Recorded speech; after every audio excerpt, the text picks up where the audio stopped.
If your church is only communicating to your congregation on Sundays, then you're missing out on the other 6 days of the week.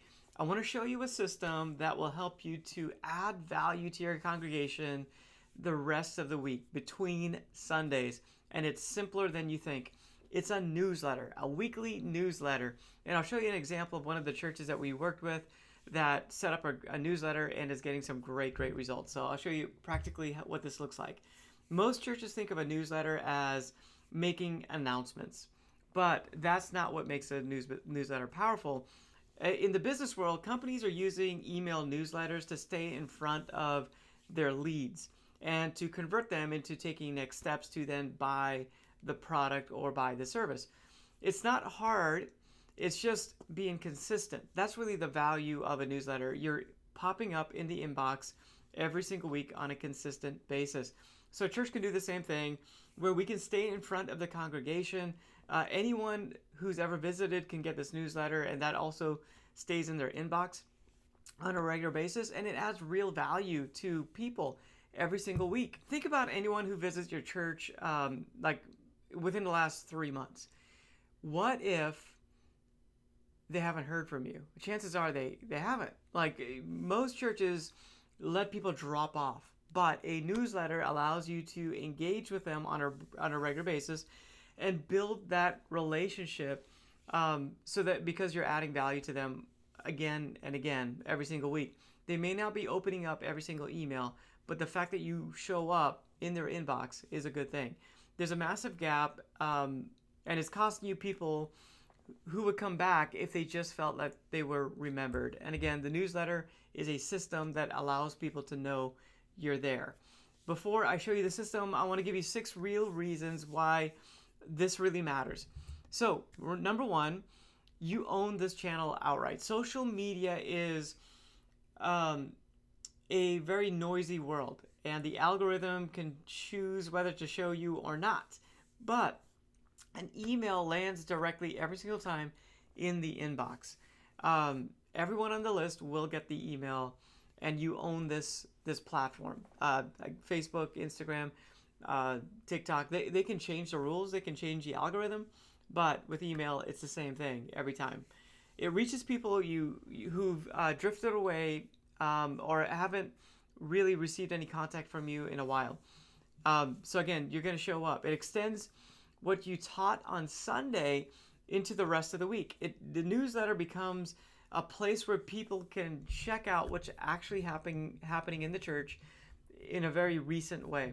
You can see who's opening it up through the data that you get through a newsletter, and it's real. Like it's real data. Like how many people are opening?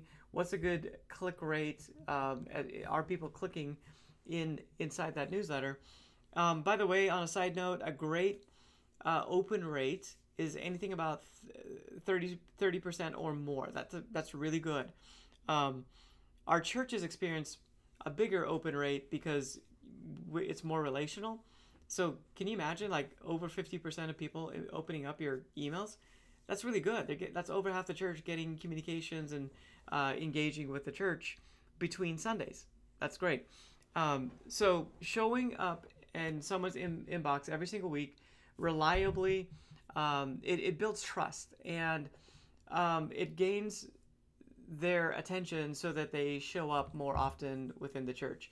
So let me show you what this looks like in real life. Alex reached out to us. He's with Go Church. He's a communications director there, and he needed some ideas to expand the reach. There's multiple campuses. In fact, they have 3 campuses, and they're opening up their 4th coming up here pretty soon. So they needed something to really engage. So we introduced this idea of a newsletter to the congregation, and the newsletter helped us to measure our success. How many people are we engaging with through the data? So we started this weekly newsletter to update everybody about what's going on at Go Church, any news, information, and also to add value to them. So let me show you a little bit about what this looks like for Go Church. So these are newsletter templates. So I'll just show you exactly what this looks like on my screen. So this is one of their recent newsletters. They have a revival coming up. They've got their dates. This goes out most of the newsletter is text. We don't want to put a lot of images. Text is what opens up, and then you have to click to show images. And so we want that open rate to be high. So most of the times we are using text. Now this is another great use of a email newsletter where they're introducing their pastor. This is actually going to be one of the pastors that goes and opens up the new campus. So they're giving his bio and introducing him to the church. But that's a nice way to introduce the team from time to time. This is another message about the launch team that's going out to launch their new campus. So it's showing like a location, video of the venue, and yeah, it's a really great way to. Let's see, there's one more here. Let's see, let me try this one. I think this one's kind of more of a normal newsletter flow. So here, this is a podcast that they do. So they're posting podcast episodes and promoting those episodes. Okay, so you can see Go Church, they have a lot going on, and they're adding value.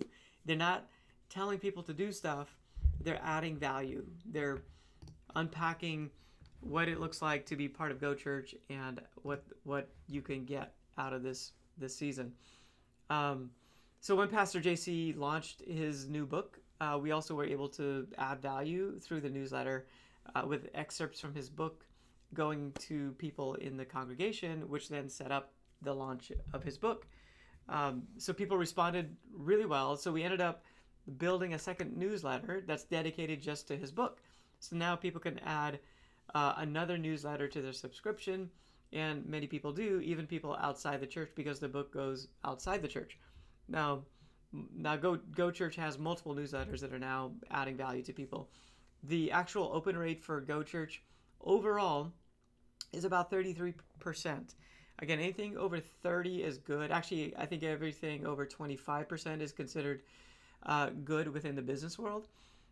Within church world, we like to see 45 to 55% open rate. If your church is smaller, then I know they know you, so they're more likely to open. So you should get over 50% open rate. Go Church, our strategy is a little bit different because we are sending this to a congregation across multiple campuses. So I'd say over 6,000 to 8,000 people that are getting this newsletter, and that's also people that have been to the church in the last 3 years, or people that have opted in to on the website that haven't been to the church yet. They also get the newsletter. So that 33% open rate is actually really good when you consider that it's not just the church members that are getting this newsletter, but a really wide range of people. So hopefully that's helpful to you if you're doing a newsletter with Constant Contact or MailChimp. You want to really get that open rate up high, and you do that by adding value most of the time. Like, you're not asking for something in your newsletters, you're just trying to add value. Okay, so here's the point. It's not about tricking anyone into anything. It's the same thing. Like, how do we just stay consistently present in the lives of our congregation? The newsletter allows us to add value and build trust over time. It's in business, that trust leads to sales. In church world, it leads to somebody coming through the doors, attending that event, or coming to service. So I want to show you the exact formula. So again, if you're doing this with a different service than our service, like a different software, totally fine. Let me give you the formula that we found works really well. These are the 5 pieces that you want to include in your newsletter every single time. So if you are one of our clients, you're using the Smart website, this will work perfectly fine inside your system, and we can help you even set that up. Okay, so we want a short greeting, a short devotional, and scripture. Then you want to tell them what's coming up in the next month.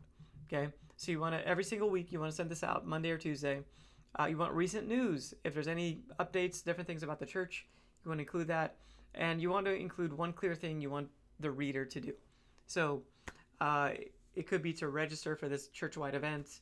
It could be to read a passage or check out some sort of resource that you might have. So beyond that, you can rotate things like a prayer focus. So this doesn't have to be in there every week. Maybe you can rotate things out. So one week you do like a prayer focus. Another week you could do like a celebration. Celebrating is awesome because you could celebrate somebody that's been serving. You could celebrate a group that's meeting on a regular basis. You could celebrate an outreach that you just did or a missions trip. So those things can rotate. We also like sharing practical tips.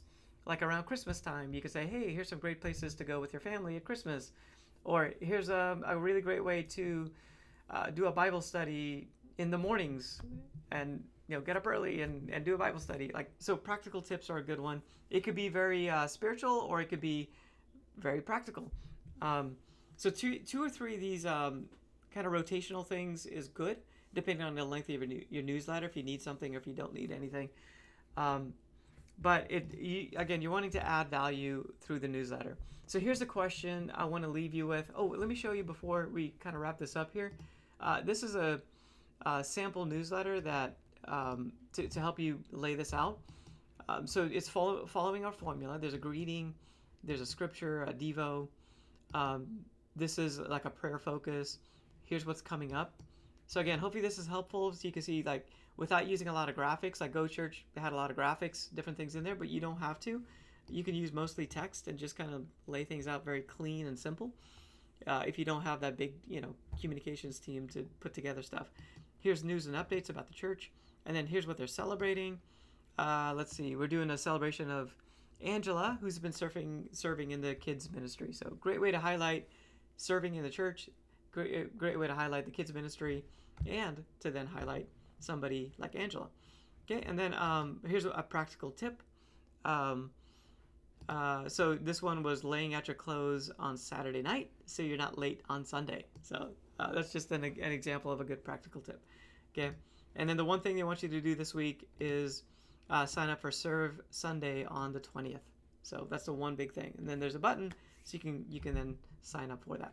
So again, hopefully that is very helpful to help you understand how a newsletter can add value and how you can use it right now to add value. If you are already part of our growth plan, make sure you reach out to us so we can set this up for you if it's not already done. We typically set this up as part of our onboarding process, but sometimes you don't get around to it. So if you need some help, reach out to us. We'll get you going. But if you're not part of our system and you would like to be, make sure you reach out to us. We can get you in there. But with any program, you can apply what we talked about, and you can start seeing some better results. Track that open rate, track that click rate. A good click rate is about 1.5%, where somebody actually clicks a link within your newsletter. So if it's 1.5 or more, like, you're doing really well. So keep it up. Just want to encourage you to add value as much as you can in that newsletter every single week. Show up, be consistent. Well, thank you for joining me on this video. I'll see you on, this is Michael with Church Brain Guide, and I'll see you on the next video.